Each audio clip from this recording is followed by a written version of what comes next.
Hey everybody, Keith Campbell here with Keith and Sheila Realty Group. So I want to talk about contracts, and more importantly, I want to talk about the seller's disclosure notice. I am shocked at how many listings are posted on the MLS, and in the documents or additional information, there is no seller's disclosure. Besides being unprofessional, you're putting yourself and your client in liability. When I say liability, you're putting them in possession to have a deal fall apart at any point prior to closing because you either were late delivering the seller's disclosure or you never gave it to them, to the actual buyer. I've had this happen where I've had to beg over and over from a seller's agent for a seller's disclosure. And, we generally will not write an offer until we get it. So I want to dig into that section 7, property condition of the 1 to 4 family contract. And I'm going to share the screen with you on it. And I want you to see what I'm talking about here. So under section 7, property condition, you have access, inspections, utilities, subsection A. Subsection B is seller's disclosure notice pursuant to 5.008 Texas Property Code notice. There's 3 boxes you can check. The first is buyer has received the notice. I would not list a property, and we do not list properties on any MLS until we have a seller's disclosure that we can post in the MLS and send to a buyer a buyer's agent prior to that buyer submitting an offer, a 1 to 4 family. We're going to come back to number 2. Let's drop down to number 3. The seller is not required to furnish the notice under the Texas Property Code. So the 2 most common exemptions from the seller's disclosure is it's an estate that somebody's inherited the property, or it's new construction. And there's some other ways where a seller does not have to disclose a seller's disclosure. So if you do not get the seller's disclosure notice and post it in MLS or send it to the buyer's agent before an offer is submitted, and you have to check box 2, I want you to read what it says. Buyer has not received the notice, period. Within however many days after the effective date of this contract, seller shall deliver the notice to the buyer. However, if the buyer does not receive the notice, the buyer may terminate this contract at any time prior to closing, and the earnest money will be refunded to the buyer. So let's say they put 5 days in the paragraph number 2, and the seller's disclosure is delivered within those 5 days. Read on what it says in the last paragraph. If the seller delivers the notice, buyer may terminate this contract for any reason within 7 days after the buyer receives the notice or prior to the closing, whichever first occurs, and the earnest money will be refunded to the buyer. So even if you deliver it within the number of days in paragraph 2 or section 2, subsection 2, they still have 7 days to terminate after they receive it, after the contract has been executed. That's like a free second option period for the buyer.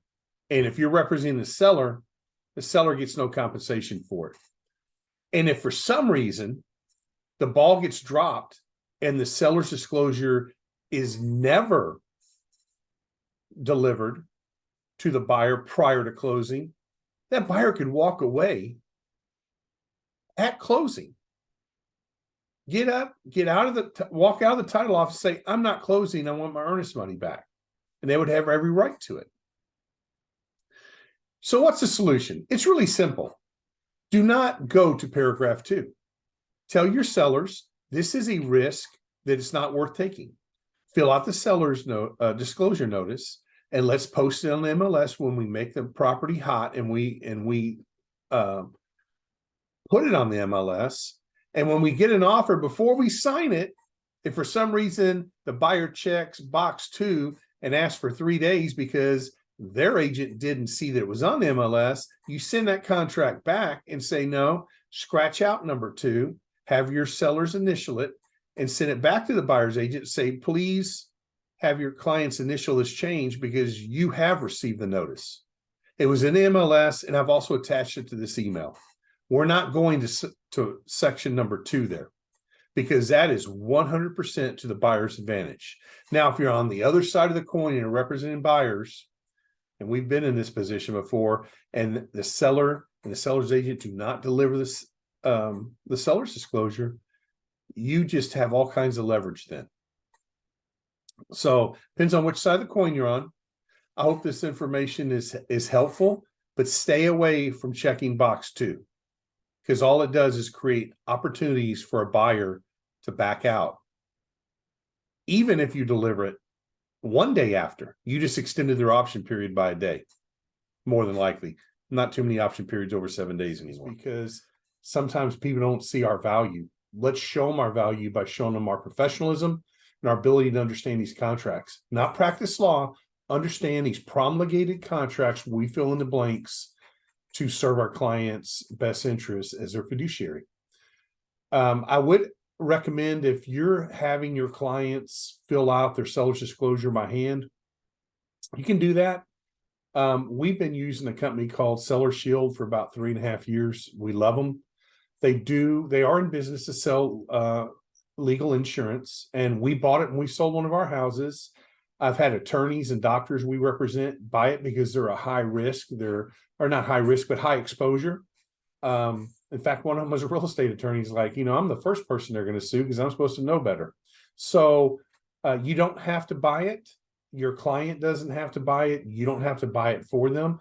I know agents, and we've in the past even bought the insurance as a gift for our clients, depending on the situation. You don't have to, no party has to buy the insurance to use the service. But the beauty of it is it's all digital. I had an 85-year-old woman use it. She was really nervous about doing it. She said it was super easy. It has explanations on each section and each question group. It even has videos to help them understand. And I tell them, look, you can call me. I can't help you fill it out because it's against, TREC's procedures. However, I can answer questions.